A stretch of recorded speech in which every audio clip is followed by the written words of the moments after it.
شكرا جزيلا، شكرا جزيلا، شكرا لكم.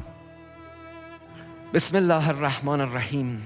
إلهي لم أسلط على حسن ظني قنوت الأياس، فأنا وضعت آمالي بك يا الله، أتمنى منك رحمتك وأتوسل منك فضلك، أنت الذي نحيا بفضلك يا الله.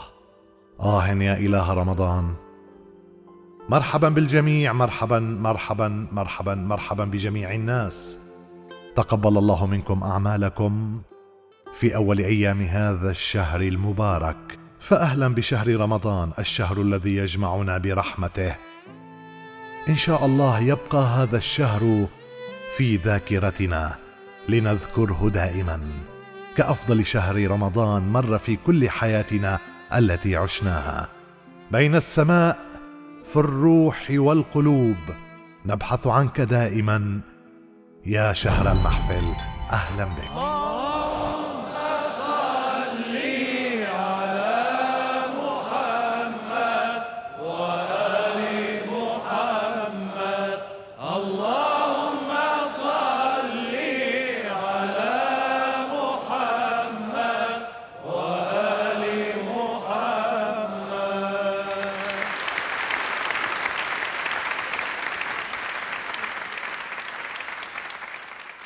محفلنا اليوم أقيم من أجل خدمة أحبتنا من موظفي قيادة شرطة الجمهورية الإسلامية في إيران الذين شرفونا بحضورهم.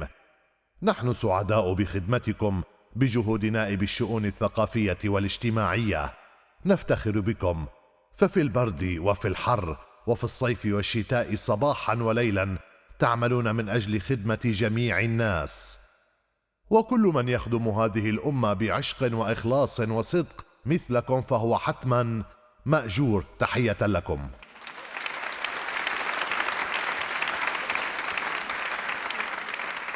والآن أرحب بالشاب القارئ والحافظ لكل القرآن والمنحدر من عائلة قرآنية، السيد الشاب مسعود سياف زادة، فلنحييه معا. ما شاء الله.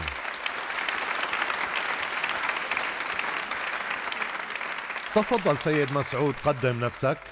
بسم الله الرحمن الرحيم. أقدم سلامي وأدبي واحترامي لكم أولا، أهلا وسهلا، وللأساتذة المحترمين، أهلا والحضور مرحباً. الكرام، أهلا والجهات الفاضلة المحترمة، وكذلك مشاهدي برنامج المحفل في كل العالم. دمت بخير، دمت بخير، دمت بخير. بلا مقدمات لنذهب على الفور إلى تلاوة مباركة من عزيزنا السيد مسعود سياف زادة. دعوني أقول أن السيد مسعود سياف زادة خريج كلية الحقوق، وهو يعمل في مجال القضاء. والده قارئ من الدرجة الأولى، وعمه قارئ متميز أيضا. ممتاز. وآمل له ولعائلته دوام الصحة والسلامة. يعني أيعمل قاضيا؟ نعم، هو قاضي. إذا الصورة وراء. إذن نعم. إن كانت لديك مشكلة سيحلها. لا، فلا يحابي أحد. نعم. تفضل دمتم سيدي. بخير، شكرا.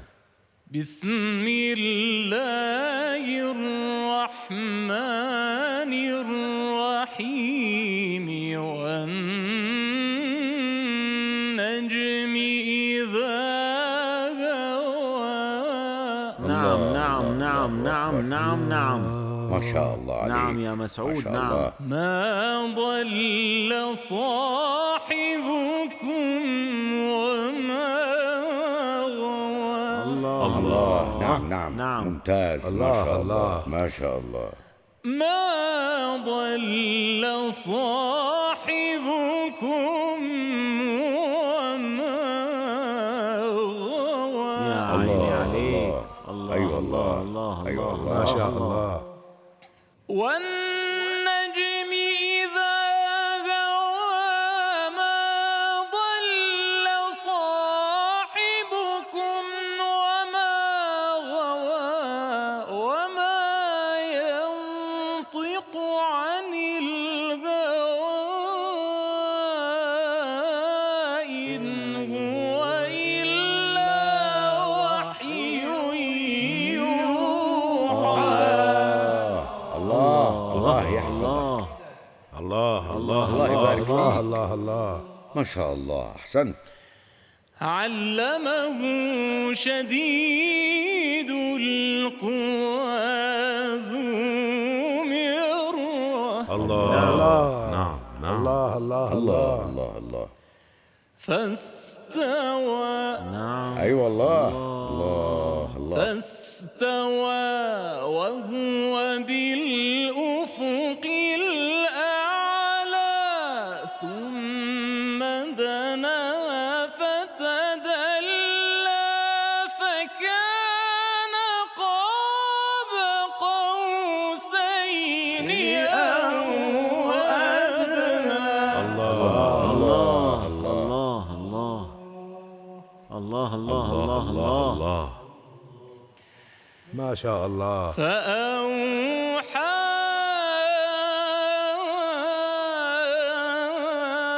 إلى عبده ما أوحى. يا عيني يا الله عيني. الله. الله الله الله الله. ما كذب الفؤاد ما رأى. الله الله الله الله الله. أفتمارونه على ما يرى. الله الله الله. ولقد رآه نزلة أخرى. الله الله. الله الله. أفتمارونه على ما يرى. ولقد رآه نزلة أخرى عند سدرة المنتهى عندها جنة المأوى. الله الله الله. الله الله الله. أفتمارونه على ما يرى. الله أكبر. ما شاء الله. ولقد رآه نزلة أخرى عند سدرة المنتهى عندها جنة المأوى. الله. أفتمارونه على ما يرى. ولقد رآه نزلة أخرى عند سدرة المنتهى عندها جنة المأوى. الله الله الله الله الله. الله أكبر. الله. بسم الله الرحمن الرحيم. يا الله. يا رحمن يا رحيم. يا رحمن يا رحيم. الله ارحمنا يا رب. وإلى مدين أخاهم شعيبا. الله الله. وإلى مدين أخاهم شعيبا. الله نعم. الله. قال يا قوم اعبدوا الله ما لكم من إله غيره. الله الله الله الله. قد جاءتكم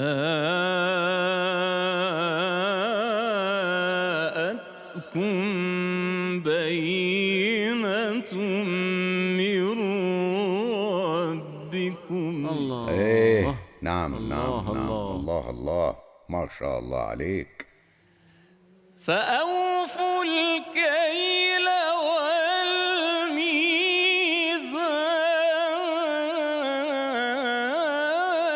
إيه. الله نعم نعم. الله الله الله أكبر. فأوفوا الكيل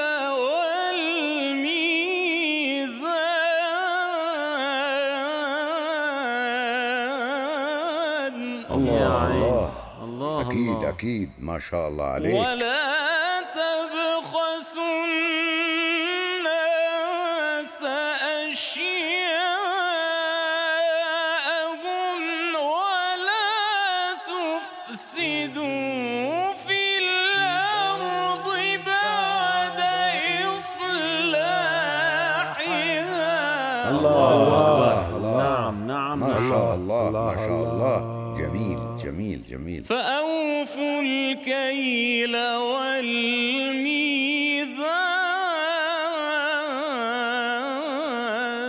أي والله أي والله، ما شاء الله عليك. ولا تبخسوا الناس أشياءهم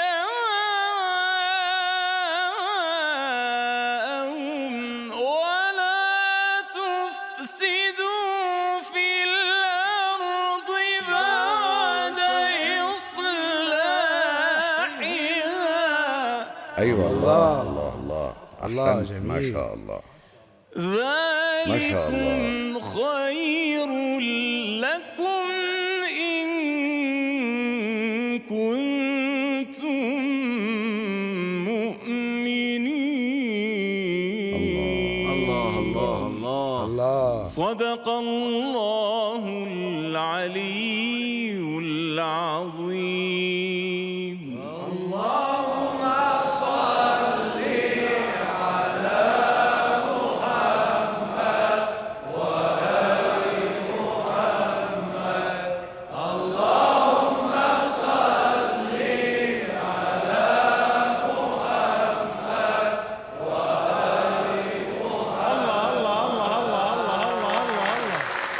أحسن ما شاء أحسن. الله. ما شاء الله.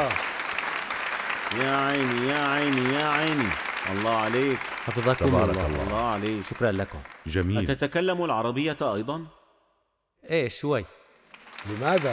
لماذا يريد أن لدي يعرف؟ شك. ينهي القضية. لكن صلي على محمد وآل وآل محمد. محمد. اللهم صل صل على على محمد. القضية وآل محمد. النبي شعيب هو رائد مكافحة الفساد الاقتصادي بين الأنبياء. نعم. سأذهب إلى القاضي لأكمل شرح هذه هذه. تفضل أمنيتنا تفضل. أساسا لن نسمح لك إذا كانت بالجلوس. لديك قضية فلا مشكلة. نعم لا مشكلة. حيوا معي الحاج قاسميان.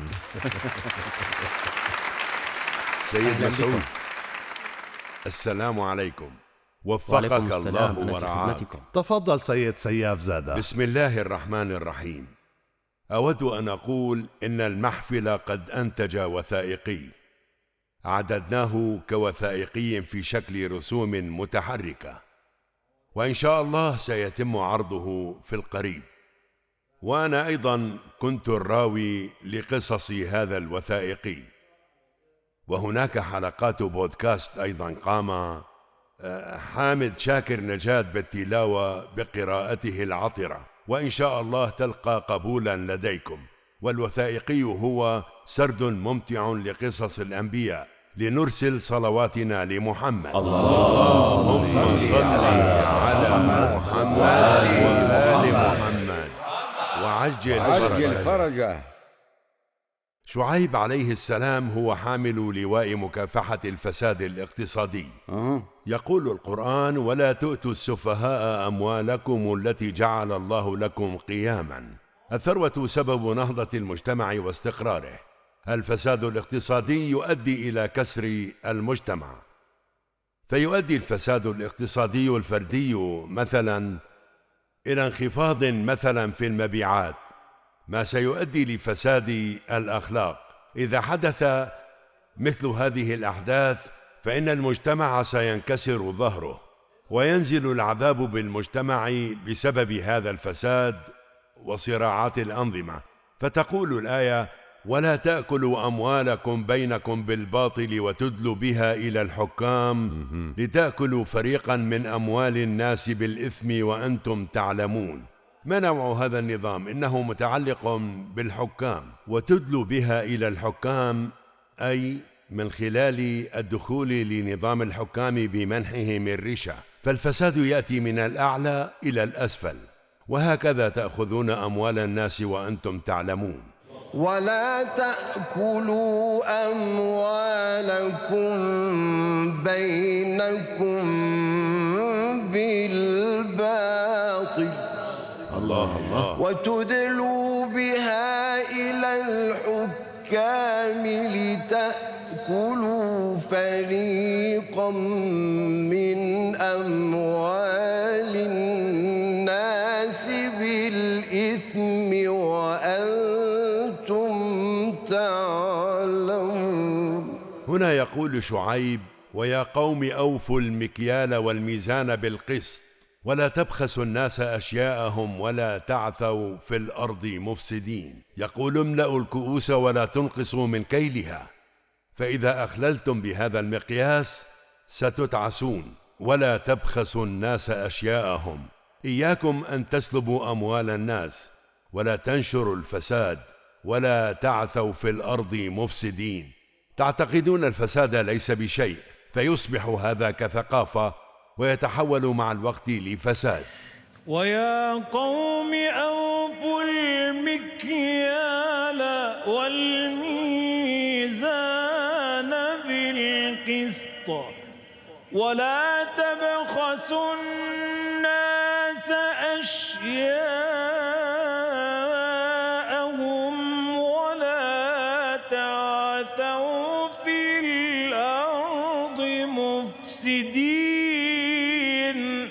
ما يبقى لكم من المكيال الصحيح هو أفضل من كل شيء، من صفات إمام الزمان، بل ومن أكثرها شهرة هي العدل. وأهم معيار للعدل الاقتصاد. إحدى الأشياء التي سيأتي بها إمام الزمان ويحققها إن شاء الله هي العدل والعدالة الاقتصادية. لذلك نقدم هذه الآية التي تلي آية المكيال، نقدمها إلى إمام الزمان: بقية الله خير لكم إن كنتم مؤمنين وما أنا عليكم بحفيظ. بقية الله خير لكم إن كنتم مؤمنين الله. وما أنا عليكم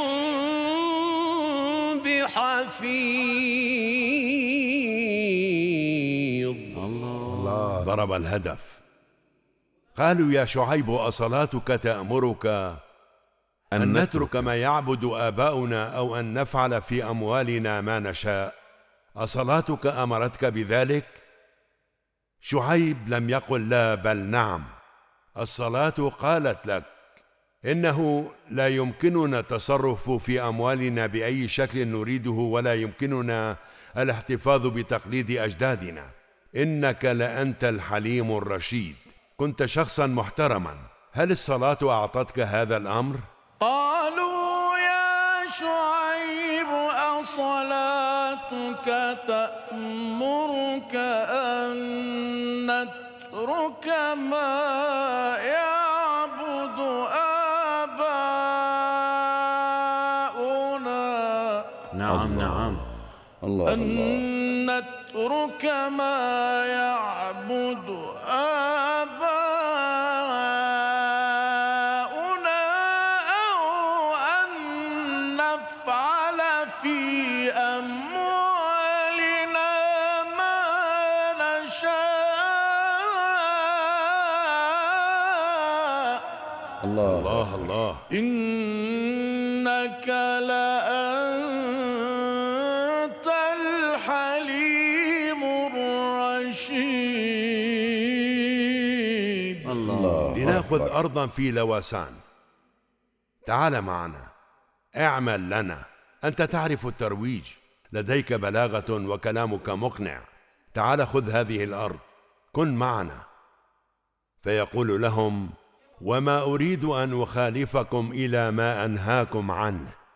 أخبركم شيئا وتعملون عكسه، لا، لن أفعل ذلك.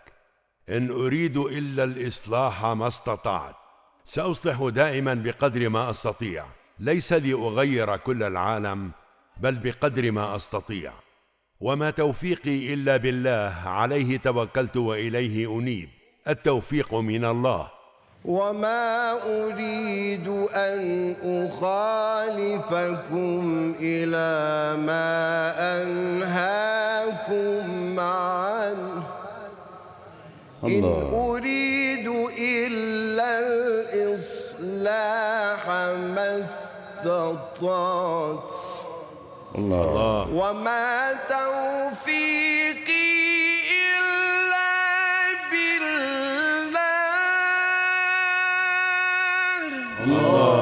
عليه توكلت وإليه أنيب. قالوا يا شعيب ما نفقه كثيرا مما تقول، وإنا لنراك فينا ضعيفا. عندما يحاصرون يقولون لم نفهم عليك، ما نفقه كثيرا مما تقول. فلا حديث عقلانية يواجه النبي، ولأنهم لم يستطيعوا بالعقل تحدثوا بالهراء. قالوا يا شعيب ما نفقه كثيرا مما تقول، وإنا لنراك فينا ضعيفا. الآن أصبح ضعيفا، وقبل كانوا يمجدونه. إنك لأنت الحليم الرشيد، أي أنت الحكيم، يعني أنت الإنسان ذو الهيبة والحكمة. ولأنه خالفهم غيروا حديثهم معه وقالوا وإنا لنراك فينا ضعيفا، ولولا رهطك لرجمناك. لولا القبيلة التي تدعمك نعم لكنا آذيناك. لو لم يكن هناك أناس يدعمونك لرجمناك وآذيناك. وما أنت علينا بعزيز، فلسنا نحترمك ولسنا نعتز بك. قالوا يا شعيب ما نفقه كثيرا مما تقول، وإنا لنراك فينا ضعيفا. ولولا رهطك لرجمناك. الله. وما أنت علينا بعزيز. قالوا لولا قبيلتك لرجمناك. قالوا لنأتي ونتفاوض ولنتغاضى، لكن لا. في الآية لو تدهنوا فيدهنون، ودوا لو تدهنوا فيدهنون. يقولون للنبي تغاضى، هؤلاء يريدونك أن تنسى، فيقول الله لا، ابقى على موقفك. هذا المعنى الذي قلته. فللكلمة معنى. أتريد أن تداهن؟ لا تداهن. هنا يقف النبي شعيب بكل قوته: ويا قوم اعملوا على مكانتكم إني عامل. انتظروا وأنا سأنتظر. سوف تعلمون من يأتيه عذاب يخزيه ومن هو كاذب، وارتقبوا إني معكم رقيب. انظروا لنرى من ستأتيه الكارثة، لكنني سأبقى وأنتظر. ويا قوم اعملوا على مكانتكم إني عامل. لننتظر ونرى ما يحدث. ويا قوم اعملوا على مكانتكم إني عامل. سوف تعلمون من يأتيه عذاب يخزيه. سوف تعلمون من يأتيه عذاب يخزيه ومن هو كاذب.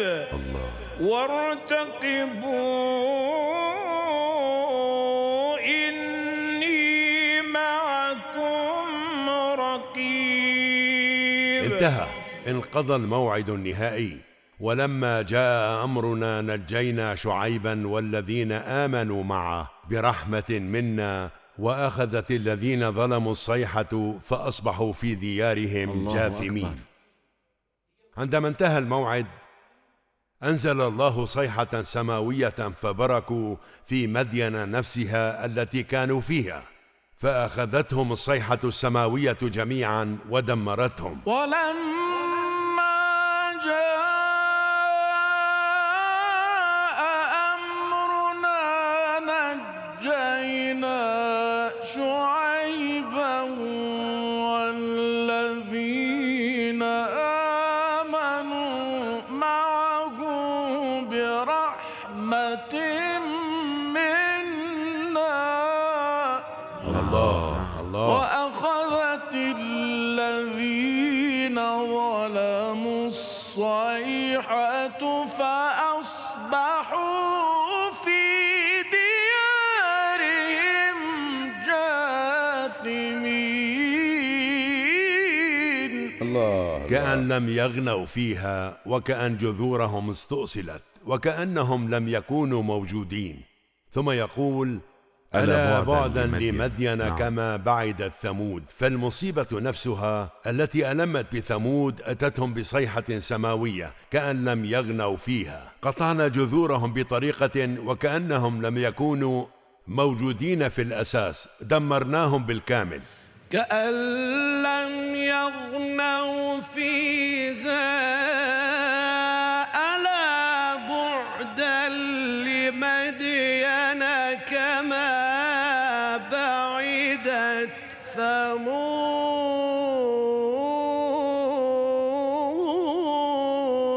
الله. في أي مكان يفسد اقتصاديا ويصبح هذا الفساد ثقافة ويصبح نظاما لتأخذ البنوك الربا، وإذا ما حدث كل هذا فإن الله يقطع جذور الأمة. صلوات. الله صل على محمد وآل محمد. أحسنت. ودوا لو تدهن فيدهنون. الله ولا تطع كل حلاف مهين هماز مشاء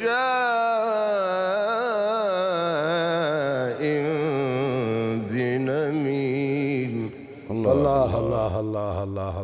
شكرا جزيلا عزيزنا شكرا السيد لكم. مسعود سياف زادة. هذا دمت شرف لي. بخير. شكرا لكم. شكرا. والشكر لكم على حضوركم أعزائنا من موظفي قيادة الشرطة في الجمهورية الإسلامية الإيرانية، والشكر لنائب الشؤون الثقافية والاجتماعية حيث تشرفنا بخدمتكم في هذا اليوم. تقبل الله صيامكم وصلاتكم، ونأمل أن تستمعوا لقصة شعيب في البودكاست. لكن كم عدد أجزائها؟ تقريبا 3 أجزاء. وآمل أن تستمتعوا برواية الحاج قاسميان وتلاوة عزيزي حامد. ودمتم بخير. دمتم بخير.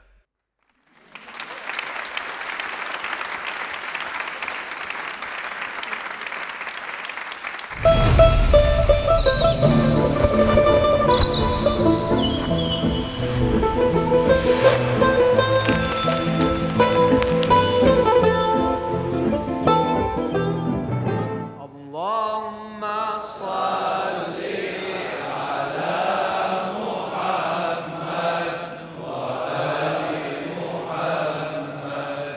اللهم صل على محمد وآل محمد.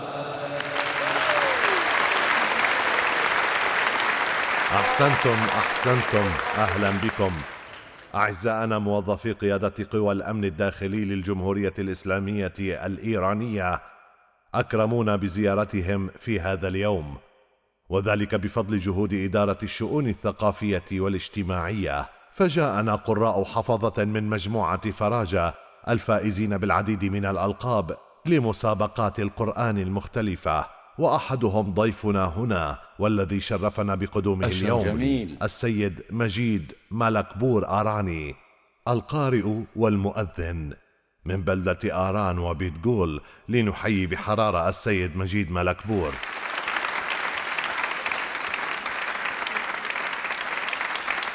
شكرا. نبدأ بتلاوة من عزيزنا السيد مجيد، ثم إن شاء الله نكمل. تفضل. بسم الله الرحمن الرحيم. الله الله يا رحمن يا رحيم. الله الله. وإذ قال إبراهيم رب اجعل هذا البلد آمنا. الله الله الله الله الله الله أكبر. الله رب اجعل هذا البلد آمنا واجنبني وبني أن نعبد الأصنام. الله الله الله الله الله. ما شاء الله. جميل جميل، أحسنت. رب إنهن أضللن كثيرا من الناس فمن تبعني فإنه مني. الله الله الله الله أكبر. الله. نعم نعم نعم. ومن عصاني فإنك غفور رحيم. الله الله الله يا غفور يا رحيم. بسم الله الرحمن الرحيم. الله الله يا رحمن نعم. يا يا رحيم. الله. الله أكبر. نعم. لا الله. أقسم بهذا البلد وأنت حل بهذا البلد ووالد وما ولد. لقد خلقنا الإنسان في كبد. الله الله الله الله الله الله الله الله يفتح عليك. ما شاء الله. الله يبارك فيك. الله الله نعم الله. نعم نعم نعم. لا أقسم بهذا البلد وأنت حل بهذا البلد ووالد وما ولد. لقد خلقنا الإنسان في كبد. الله الله الله. الله. الله الله أكبر. الله الله ما شاء الله الله. جميل جميل جميل جدا. ما شاء الله. الله الله. أيحسب أن لن يقدر عليه أحد يقول أهلكت مالا لبدا. الله نعم نعم نعم. الله الله. كلش حلو. أي والله الله. كلش. أيحسب أن لم يره أحد. تبارك الرحمن. الله الله ما شاء أي الله. والله ما شاء الله. ألم نجعل له عينين الله الله الله.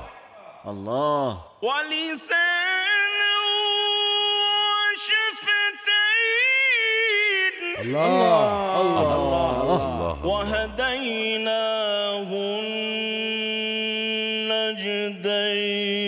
النجدين. الله الله الله. الله الله الله الله الله أكبر. الله. ألم نجعل له عينين ولسانا وشفتين وهديناه النجدين. فلاقتحم العقبة وما أدريك ما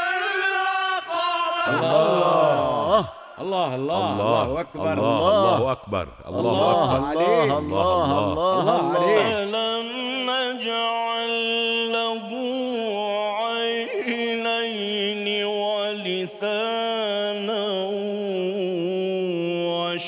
وشفتين وهديناه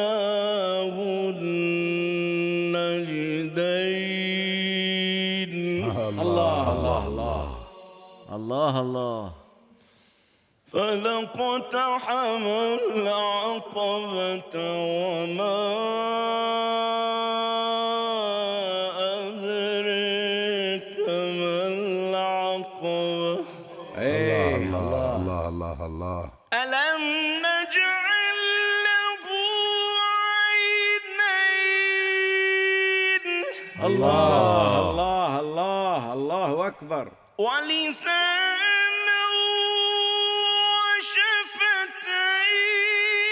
وشفتين الله الله الله جميل جدا ما شاء الله وهديناه النجدين الله الله الله الله أكبر الله أكبر ألم نجعل له عينين ولسانا وشفتين وهديناه النجدين فلاقتحم العقبة وما أدريك ما العقبة الله الله الله الله أكبر الله أكبر ما شاء الله عليك الله ألم نجعل له عينين ولسانا وشفتين وهديناه النجدين الله الله فلاقتحم العقبة وما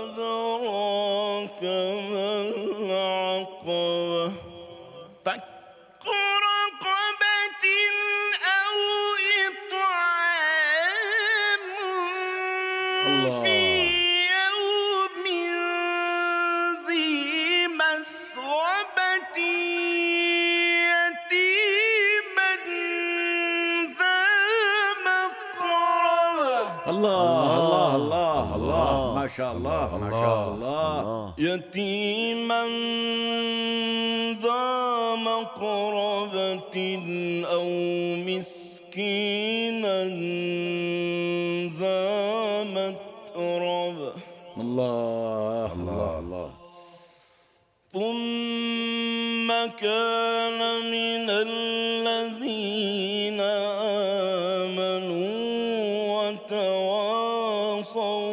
بالصبر وتواصوا بالمرحمة الله الله وتواصوا بالصبر وتواصوا بالمرحمة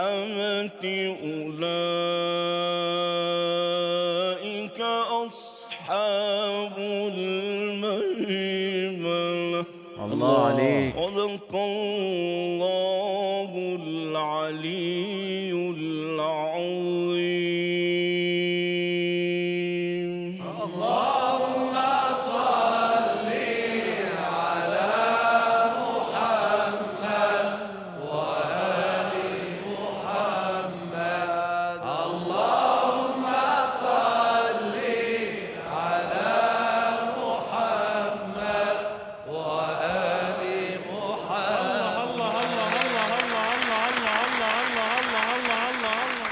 شكرا سلمتم شكرا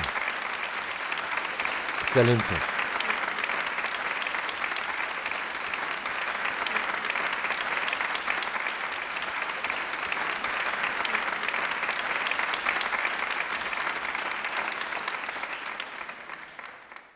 هل أوقظك؟ بالفعل استمتعت للغاية، وقد أنعم أحسنت. الله عليك بهذا الصوت الجميل والمميز. صحيح. بصلابته وقوته مع قدرته على التلاوة بدقة، سلامك وإن شاء الله. الله يديم نعمه. الهدف سلمت. الأساسي للمحفل هو الكشف عن هكذا مواهب صحيح. هذا وإيصال هو الهدف. أصواتهم إلى كل ربما العالم. حتى شعبنا للآن لا يعرف بوجود هكذا ظواهر تتلو بهذا صحيح. الإبداع. نعم. بأن لدينا مقرئا الكثير يجيد التلاوة يجهلون بهذا حتى نحن التجلي لم والإبداع. نعرف. ليصل صوتك إلى شعبنا وشعوب العالم, إلى العالم. وفي نعم. كل أنحاء العالم، سلمكم الله. لكل الأنحاء، فالعالم هذا سيحبون شرف أن لي. تتلو لهم. أشكركم.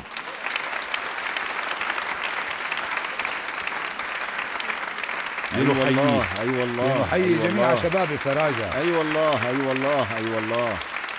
أحسنتم أحسنتم. عظمة.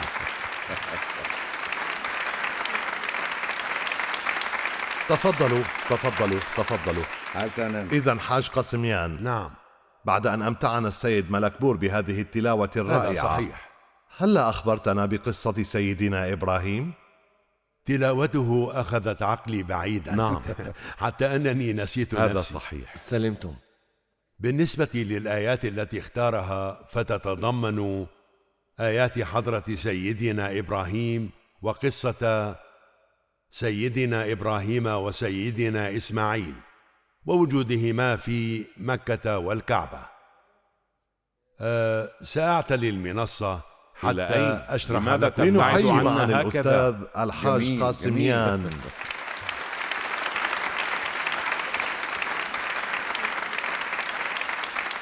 حين يبدأ الأستاذ قاسميان بالتحدث أشعر وكأنني أسمع القرآن لأول مرة. والله بكل صحيح. تأكيد. هذا ما أشعر حفظك به الله. حقا، شكرا سيدي. وكأنني أسمعها أستاذنا لأول العزيز مرة. فديتك. لنحيي السيد مجيد لنحييه. مجددا. سيد مجيد تفضل،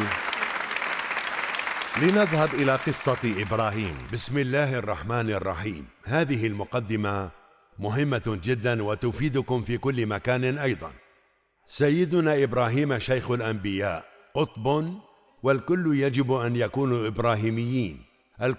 كل الأنبياء يحبون ذلك، بأن يكونوا إبراهيميين. حتى سيدنا النبي كلف بذلك، أن اتبع ملة إبراهيم حنيفة، وهذا تكليف باتباع ملته واتباع طريق سيدنا إبراهيم وإقامة الدين الذي أسسه. فالذي أسس هذا الدين والذي أقامه هو سيدنا إبراهيم، أي أنه أقامه وأنشأه أيضا. هذه المهمة التاريخية لمشروع نبي عظيم كانت باسم إبراهيم. القبلتان كانت يداه، فيضع ابنه إسحاق في بيت المقدس هناك، ويضع ابنه الثاني في الكعبة، وهما القبلتين. كل الأحداث التي يفترض أن تحدث لبني إسرائيل المختارين تبدأ. حينها تطبق كل التقاليد الإلهية وتحاكي كل شيء، مثل محاكاة أبناء بني إسرائيل للنبي إبراهيم، حيث أصبحوا أمة مختارة ويطبق جميع التقاليد الإلهية. لا أود القول إنها مزيفة بل محاكاة. ما معنى ذلك؟ يعني كل التقاليد التي اكتشفها وطبقها هنا جميعها ستذهب إلى أين؟ إلى بني إسماعيل، أي ستذهب إلى الكعبة. لذا الآن يواجه هذان الشعبان المختاران بعضهما البعض. لدينا صراع بين المختارين من بني إسرائيل وبني إسماعيل أيضا. يحاكي كل شيء هنا بالطريقة التي في رواياتنا. لو دخلوا جحر ضب لدخلتموه، لو أدخلوا رؤوسهم في حفرة سحلية ستتبعونهم. ماذا يعني هذا؟ يعني أنهم يتكيفون مع تطبيق التقاليد. هذه نقطة هنا ستكتشفونها أكثر في البودكاست. كم جزءا الذي بلغت أنتجناه؟ قصة سيدنا إبراهيم؟ تتألف من 20 جزءا. ما شاء الله. نعم 20. ماذا إذن؟ والسبب أن سيدنا إبراهيم هو نبي عظيم وعظيم جدا. نعم صحيح. هو نبي وهو إمام. هو نبي ولديه مقام الإمامة، لدرجة أننا نقول لكل الأنبياء على نبينا وآله وعليه السلام: لكنه النبي الوحيد الذي نقول له عليه السلام. وهذا لأن سيدنا إبراهيم إمام وشيخ الأنبياء، وجميعهم يتخذونه كذلك. ثم أوحينا إليك أن اتبع ملة إبراهيم حنيفا. الله. الآن سنسرد قصتين عن إسماعيل. فمع هاجر من جهة يذهب إلى صحراء غير زراعية أبدا، غير ذي زرع، أي أرض ليس فيها زرع ولا تصلح للزراعة. غير ذي زرع يعني صحراء لا يمكن زراعتها على الإطلاق. إذن في صحراء. يقول ربنا إني أسكنت من ذريتي بواد غير ذي زرع عند بيتك المحرم ربنا ليقيموا الصلاة فاجعل أفئدة من الناس تهوي إليهم. ماذا يعني؟ سآخذ زوجتي وطفلي كما أمرت لأضعهما في صحراء بلا أي زرع، لا ماء فيها ولا أي شيء، أذهب أتركهم هناك لله. لماذا كل هذا؟ لكي يقيم الصلاة. مشروعه هو إقامتها. الإقامة مهمة، ففي زيارة الإمام الحسين نقول أشهد أنك قد أقمت الصلاة، ليس صليت بل أقمت الصلاة. ففي الآية ربنا ليقيموا الصلاة فاجعل أفئدة من الناس تهوي، فالقلوب لا تتوجه فقط إلى هذا البيت، لا، بل نحو فاجعل أفئدة من الناس تهوي إليهم، للمرأة والطفل إلى الإمام. يجب أن تتوجه للإمام. جميل. تمام الحج لقاء الإمام. اقرأوا أعزائي: أذن في الناس بالحج يأتوك رجالا وعلى كل ضامر. نادي يا إبراهيم، نادي بالحج لكي يأتوا إليك إلى الإمام، ليس ليأتوا للحجر ولا الطوب، لا. لذا قالوا تمام الحج لقاء الإمام، فتمامه يكون بذلك فاجعل أفئدة من الناس تهوي إليهم. وأذن في الناس بالحج يأتوك رجالا وعلى كل ضامر يأتين من كل فج عميق ليشهدوا منافع لهم. الله. اقرأ ربنا إني أسكنت من ذريتي. ربنا إني أسكنت من ذريتي بواد غير ذي زرع عند بيتك المحرم. الله. ربنا ليقيموا الصلاة فاجعل أفئدة من الناس تهوي إليهم وارزقهم من الثمرات لعلهم يشكرون. الله. الطفل قد عطش هناك. عطش الطفل. عندها الأم هاجر ركضت بين الصفا والمروة ذهابا وإيابا واستمرت. صحيح أن السعي ينسب لها، ينسب للسيدة هاجر، ولكن الماء خرج من تحت قدمي الطفل إسماعيل الباحث الأساسي عن الماء، فمن تحت قدميه لأنه الطالب الأساسي. تقول الآية: أمن يجيب المضطر إذا دعاه ويكشف السوء. المضطر الحقيقي في هذا الوسط هو سيدنا إسماعيل، فهو الذي ضرب الأرض بقدميه، يفحص برجليه، أي ضرب بقدميه حتى خرج الماء. فجاءت هاجر مبتهجة جدا لترى الماء، وقالت زمزم، يعني كان غزيرا جدا. ثم خافت عليه فأحاطته بالحجارة. وفي الرواية: لو لم تقم هاجر بإحاطة زمزم بالحجارة لتحولت البئر إلى نهر، ولكنا احتفلنا بهذه الفيوضات. فيض الله الشامل. فإذا لم تقيد النعمة سلبيا كقول أمير المؤمنين: إذا وصلت إليكم أطراف النعم فلا تنفروا أقصاها بقلة الشكر، أي إذا جاءتكم النعمة فلا تفقدوها بسبب جحودكم. إذا سقطت النعمة فلا تحجبوها بالنقصان. لا تقولوا إن أنفقنا سنفلس، هذا جحود. فيض الله شامل. لو لم تحط هاجر بزمزم لكانت حقيقة تحولت البئر إلى نهر باسم زمزم.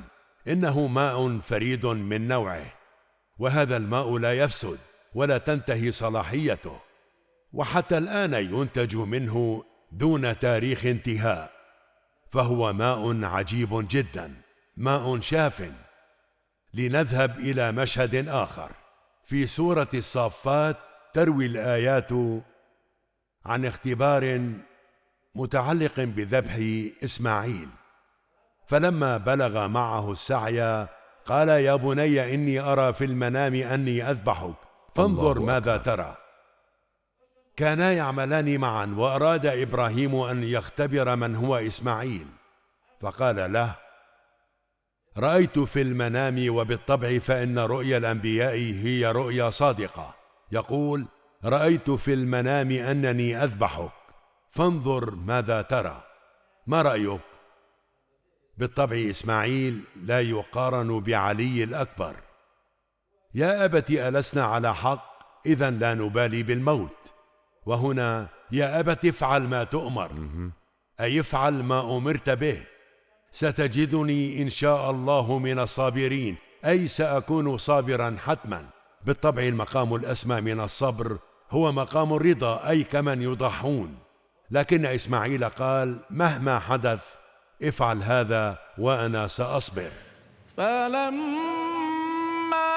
بلغ معه السعي قال: يا بني الله قال: يا بني إني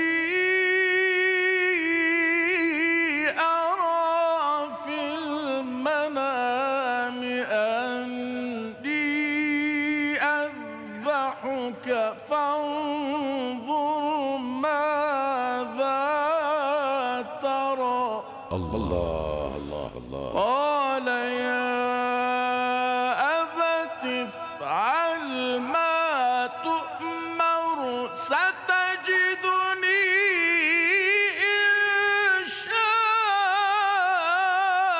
الله من الصابرين. مهما فعل لم تقطع السكين. فلما أسلما وتله للجبين الله الله الله أمسك الله. بشعر جبهته وضرب جبينه بالأرض. الله وناديناه أن يا إبراهيم قد صدقت الله الرؤيا أكبر. إنا الله كذلك أكبر. نجزي الله المحسنين. الله أكبر. حينها قال الله لإبراهيم: قد صدقت الرؤيا، أي رؤياك صادقة، إنا كذلك نجزي المحسنين. ويعني هذا أنا أقدم لك اختبارات لأرى هل ستقوم بهذا أم لا، لكنني لا أريدك أن تفعلها، أريد أن أرى هل ستقف بجانبي أم لا.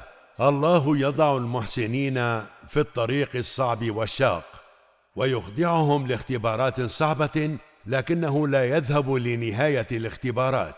قد صدقت الرؤيا إنا كذلك نجزي المحسنين. صدقت، فعلتها، تمكنت من فعلها، إنا كذلك نجزي المحسنين. فلما أسلما وتله للجبين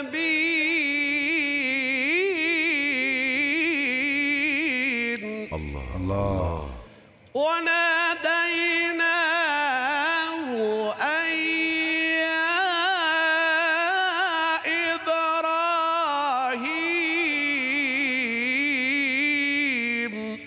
الله. قد صدقت الرؤيا إنا كذلك نجزي المحسنين.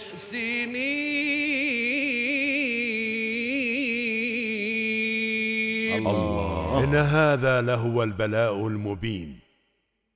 هذا كان ابتلاء ظاهر، وفديناه بذبح عظيم، أي تم استبدال سيدنا إسماعيل بذبح عظيم.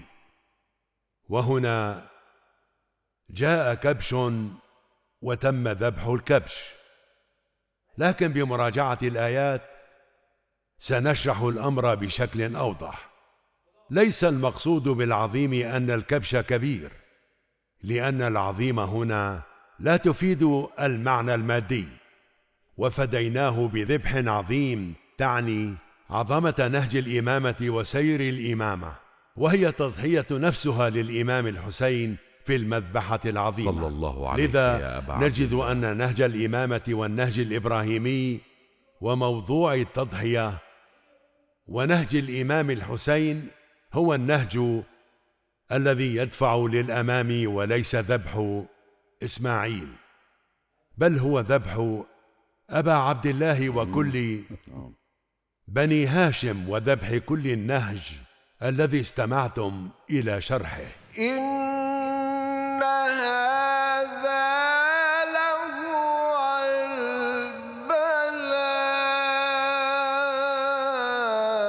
البلاء المبين.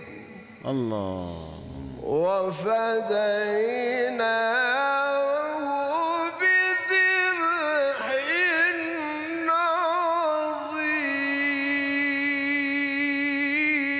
عظيم. الله. أي ذبح عظيم يا أبا عبد الله.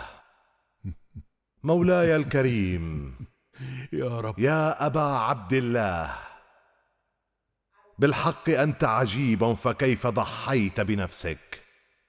يا مولاي الكريم يا رب. يا أبا عبد الله. يا أبا عبد الله، سيدي أنت من فتح هذه المائدة وفقك بارك الله فيكم. بالخير. سلمتم. شكرا لك. أتيت أيها الملك فاحمني.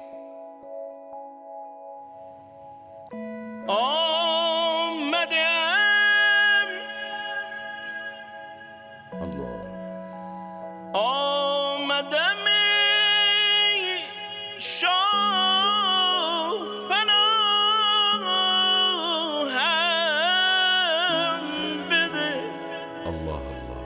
الله عليك. ختمني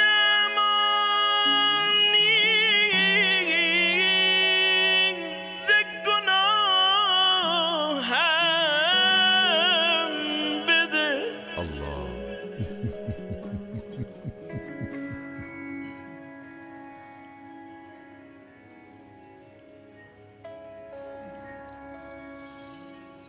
اي غرمت الله. مال جايدار مندقون الله الله الله. دور مران أصدر الروح هم بدي.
لایق وصل تو که من نیستم،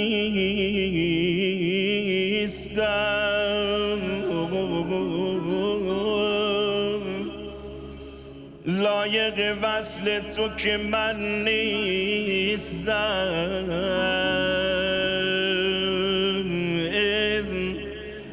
اذن به یک لحظه نگاهم بده رضا جان، جانم رضا، جانم رضا، ای جان جانانم رضا، جانم رضا، جانم رضا، ای جان جانانم رضا. من عبد يمكن أن تملك الدنيا وأكثر، الله الله لكني أحتاجك سيدي يوم المحشر. الله الله أحتاجك. الله الله الله. أنت من أدرت يومي، أنت من أدار لي غدي. ها أنا أرقبك في اليوم الآخر أكثر من أي يوم. فأنت قلت من يزورني سأشتاق له في 3: عند الصراط، عند الميزان، يا الله، وعند تطاير الكتب.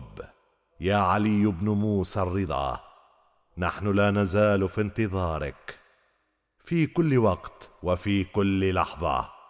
يا الله. وعند الإفطار سنربط لحظتنا بك على أمل أن نراك لوهلة. دمتم بخير.